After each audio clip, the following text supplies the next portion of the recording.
Bom dia, sexto ano. Hoje, dia 22 de setembro, nós estamos na semana 3 do PET 4. Nós vamos falar essa semana sobre um tema muito importante que é democracia. Nós vamos aprender que foi na Grécia Antiga que a democracia, tanto os conceitos quanto as ideias, quanto as condições foram iniciadas. Não quer dizer que foram a principal democracia do mundo, mas foi o primeiro passo. Então nós vamos falar um pouquinho sobre essa invenção do mundo clássico e o contraponto com outras sociedades. Então, o tema, a formação da civilização grega e seus períodos. Você tem o texto para você ler, Grécia Antiga, Civilização das Ideias. Bom, terminado de ler o texto, vem aí as atividades, ok? Vamos lá? Nós vamos comentar rapidamente sobre essas atividades para a gente poder responder direitinho, para você poder enviar a foto com a sua atividade, para a gente poder ficar com o PET completinho, tá bom? Então, primeira coisa, você vai fazer uma pesquisa ou no livro didático, se você tiver com ele, ou então na internet. Eu queria lembrar que aqui na descrição eu deixei vários sites e também vários vídeos para você assistir, para você ler e para você conseguir fazer esses conceitos, tá bom? Primeiro deles é democracia. O que é democracia? Quando a gente fala essa palavra, a gente relembra assim, uma série de ideias, uma série de vezes que a gente já ouviu essa palavra por aí, e ela tem infinitos significados. Você tem várias democracias, mas na essência a democracia de fato é o quê? Então você vai ver que é a junção de duas palavras, o demos e o kratios, que é a democracia, governo do povo, mais ou menos por aí, tá bom? Então você vai pesquisar, vai dar uma lida no seu texto que também tem a chave de resposta, ok? Política. Quando a gente fala de política, um monte de gente torce a cara, ixi, eu não gosto de política. Gostando ou não, você faz política todos os dias. Você faz, eu faço, todos nós fazemos. Política é a arte de viver junto, a arte de pensar as ideias, de estar juntos e tomar decisões. Ora, se você mora sozinho, pode ser até que na sua casa você não faça nenhuma política, mas se tem mais uma pessoa pelo menos, aí não tem jeito. Tem regras, tem convivência, mais ou menos tem alguns horários, certo? Que alguém tem que seguir, algumas coisas, tarefas para dividir. Isso é política, é a arte de negociar a vida conjunta, ok? Vamos lá? Continuando aí, você tem aristocracia, é o governo de alguns. Quando um grupo, algumas pessoas que se acham melhores que os outros, ou têm mais poder, têm mais prestígio, têm mais dinheiro, eles governam. É um governo de poucos. E essa última palavra que está aí, a diáspora. A diáspora é uma palavra que significa dispersão, sair cada um para um lado.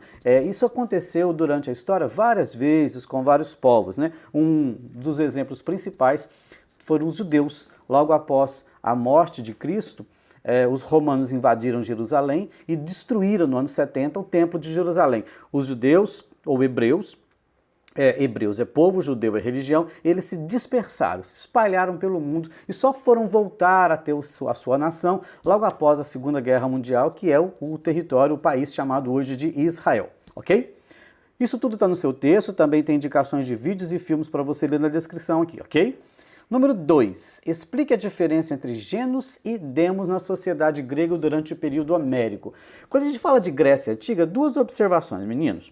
Primeira, a gente está falando de um território que não é a Grécia como conhecemos hoje, que é um país unificado, que é uma república, tem seu poder, tem suas eleições, tem os seus parlamentares. Não. Quando a gente fala de Grécia Antiga, a gente está falando de uma série de cidades, várias cidades chamadas de cidade-estado, que tinham poder próprio, que tinha lei própria, como nós já comentamos nas aulas anteriores. Então a Grécia ela é um conjunto dessas cidades-estados, porém que tinham características culturais, econômicas, sociais, parecidas, semelhantes. A religião era muito unificada, o idioma era bastante unificado. Então você tem uma série de coisas que são comuns, mas cada cidade tem a sua particularidade, cada cidade tem o seu governo e sua lei, certo? Então, genus, no início da formação da Grécia, genus vem de genética, de família. Era mais ou menos tribos ou grupos familiares. Demos é povo. Então, lendo ali, você vai perceber que genus são aquelas primeiras formações iniciais com famílias, com grupos familiares, e depois, quando torna-se uma sociedade mais complexa, você vai ver que precisa de organização maior, que são os demos, ok? Continuando aí, na questão 3 temos um trecho de um artigo e pede para você fazer uma resposta. É sobre filosofia, sobre cultura grega, certo? A versão da história antiga criada pelos europeus representa bem a história do mundo ou do Brasil? Justifique. Bom, essa resposta ela é um pouco pessoal, mas a própria resposta já dá uma indicação. Ela fala em versão. O que é versão? É como eu vejo as coisas, né? Como nós comentamos no início da aula, lembra daquele primeiro exemplo, quando a gente falou que história tem várias versões? Do menino que foi atropelado na rua da escola. O aluno viu, o outro estava na esquina também viu, o motorista tem uma versão, o ciclista tem outra e a câmera gravou tudo. Quem é que está certo? Então é difícil você falar, porque o motorista vai falar eu estou certo, o ciclista vai falar eu estava certo, o menino que viu da sala de aula vai ter uma outra ideia. Então, versão, essa multiplicidade de visões que nós temos da história, certo? Então, são versões. A versão da história que a gente recebe hoje aqui, ela é contada a partir do ponto de vista dos europeus. Os europeus chegaram no Brasil, os europeus conquistaram a América, os europeus dominaram os indígenas, os europeus dominaram os africanos. Essa justificativa, essa ideia, essa versão, ela representa a história de todas as pessoas? Pensa um pouquinho, sim ou não, e justifica, ok? O que era considerado clássico ou antigo para os europeus do Renascimento, que é um período histórico que nós vamos estudar no 7º e 8º ano, pode ser considerado para todas as pessoas da sociedade? Justifique. Bom, aí nós vamos entrar no campo da cultura de cada país, de cada povo. Cada grupo tem as suas manifestações culturais.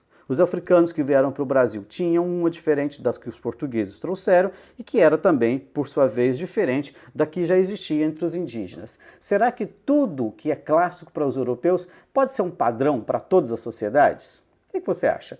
Lendo o texto também você vai ter um pouco de condição de responder essas questões.